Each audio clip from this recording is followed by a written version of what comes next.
Hello once again and welcome back, all bettors and bettees, to the Fades and Parlays podcast.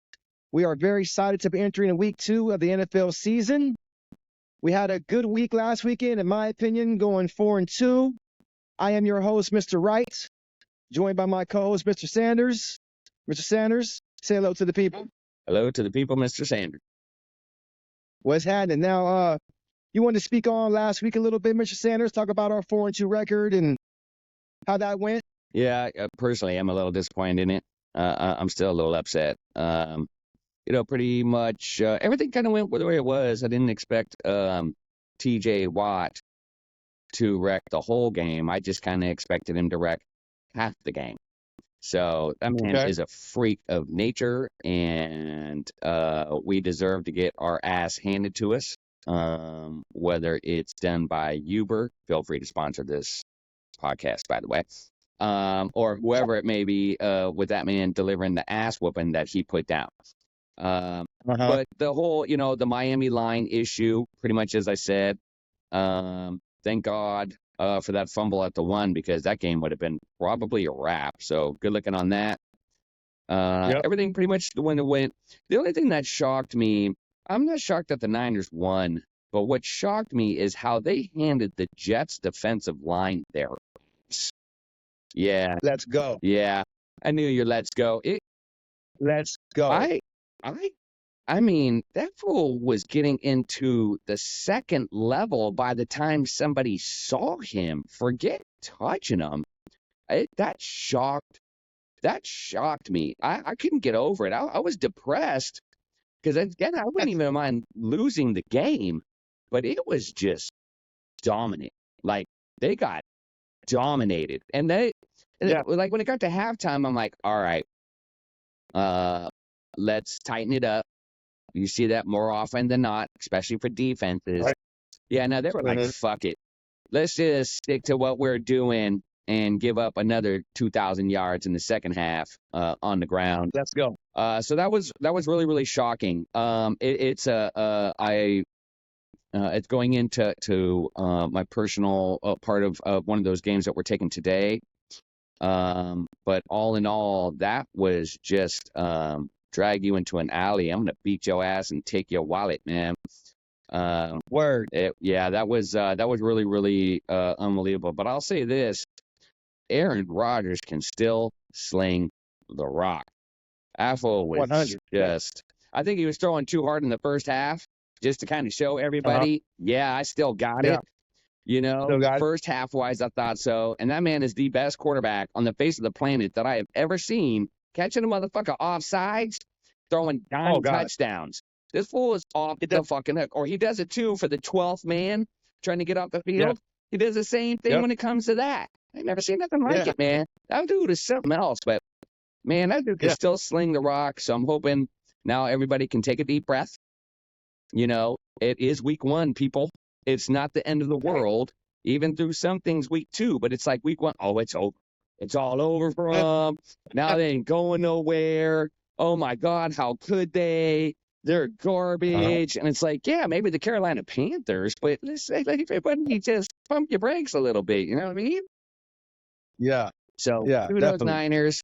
The defensive line for the Jets in week 1 can kiss my entire ass for making me look bad, because knowing I was right on everything else, the Jets can kiss my ass week 1, but on to next week. Moving on to next week. And with that said, we will be moving on to the current week that we are in. Let's go. Which is week 2 of the NFL season. And we have a couple picks for you today, ladies and gentlemen. So once again, I would get your ears ready. Yeah. Get your notepads ready. You're going to want to press pause and write these things down, because we are hoping for a good weekend, Mr. Sanders. Let's go. Game number 1 that we are taking is the Raiders at the Ravens. Yeah. Mr. Sanders, the floor is yours, sir. What are we doing? So, that line was nuts all week. Last week, right after the Ravens lost to the Chiefs, it was at 7.5, and immediately I grabbed it at 6. Just hoping. 7.5. I do that too often. It was Ravens minus 7.5. And Okay. immediately I grabbed it, or excuse me, it was Ravens -7, and I grabbed it at 6. And then maybe a day or two later, I saw it at 7.5. And then over the weekend, it moved to 9.5. Then it moved to 10. Then it moved to 8.5. Then it moved to 9.5. Then it moved back to 7.5. And damn, I couldn't believe how much it was. Like, I see line movements move all Oh. the time, but that many points? I'm like, what's going on Yeah. with Lamar? I know that he wasn't showing up for their practice Monday, and he's sore. Don't get me going again. But yeah, pretty nuts. But the line for the last 36 hours, close to 48, has settled at Ravens -8.5. So Okay. for me personally, I have no problem taking Ravens at -7. I think that people should be comfortable taking it at -7. Touchdowns are really borderline for me personally. If you can find it at Ravens -6, take it. Extra point. Harbaugh likes doing this 2-point crap. So Yep. despite the fact that they had the best kicker who did shank on Thursday night, which was, Yes, it did. shit happens. So Sure. Ravens -7, go for it. I think it's going to be an absolute shit show, and I really do think that we have to see more Mr. Henry than we saw week 1, because there's just Ravens -7. I think they should be able to grind it out, but if you can find it at 6, take it. Okay. Okay. So we're going Ravens -7. Yeah. And our first pick of the week, Ravens -7, ladies and gentlemen. Bettors and bettees, once again, Ravens -7. If you can get it at -6, even better. Yeah. Right? Now, our second pick of the week is the Chargers at the Panthers. You're kind of excited about this one, Mr. Sanders? Yeah. Right? I'm liking this one. I got to go back watching the first half of the Chargers Raiders game. That was a rough watch. And I Right. get it, I think everybody's a little too much on the J.K. Dobbins freight train, and oh my God, now I got to hurry up and grab him for fantasy. One game. So let's take a deep breath, everybody. And I hope things work out for him, because that poor bastard, I'm surprised he has a kneecap anymore from everything that man's been through the last few years. It just super, super sucks, but it was super cool to see. Yeah. But the thing with Harbaugh, nothing has changed. I'm still mad at the man for having, when the Niners fumbled against the Giants in the NFC Championship game, I'm still upset over that. I lost that game, damn it. But the Chargers are 5-point favorites in this game. This is another line that I've seen move from -5 Chargers to -6.5 Chargers. The last day and change, it's been sitting at 5. So I'm going about it 2 ways personally this week, because this time I'm not. Last week I told everybody when it came to the Tampa game, don't bet the farm, but at least take the wheel from the tractor. Yeah. Yes, sir. I'm betting the tractor and that little barn over there that's holding all of the cattle. Yeah, I got that motherfucker up for grabs too.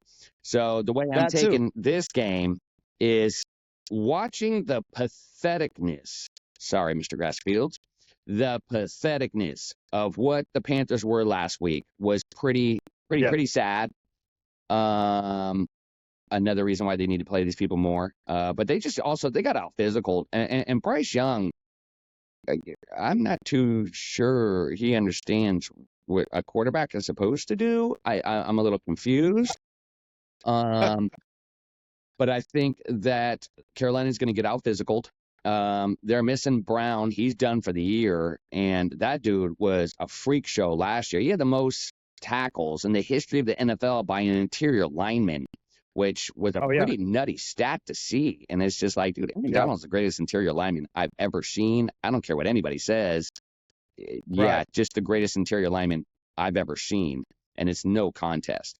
But to lose your best player, and he's your interior lineman, and you're going against a team that is going to absolutely choke your ass with physicality in the run game, So Yes, sir. if you see it at 5.5, I say take the Chargers -3. But not only am I taking the Chargers at -3, I'm also laying a huge part of my farmland, huge part of my farmland on the Chargers on the money line. Look, I'm getting it at -230. I've seen it go from 230 to about 245. Yes, a little expensive, but again, farmland. So Yes. basically, everything that I took from the Tampa Bay game last week, I'm being stupid and taking all that money for the Chargers just to win this game outright on top of the -3. So if you want to have a little fun, why not parlay it? Why not take Chargers -3 if you can get it and hit it on the money line? You double Oh. dipping, which I'm not a big fan of. Sorry, George Costanza. But you need to, if anything, take everything. Take everything you got. Make sure your bags are packed just in case anything goes wrong, because your girl, your wife, your family, they're going to disown your ass anyway. So you might as well put it all Chargers money line, because if we lose that game, we just flat out deserve to lose our money. Physicality alone. Chargers money line, Chargers -3. Chargers money line and Chargers -3. Let's rock it. I like it. I like it. All right.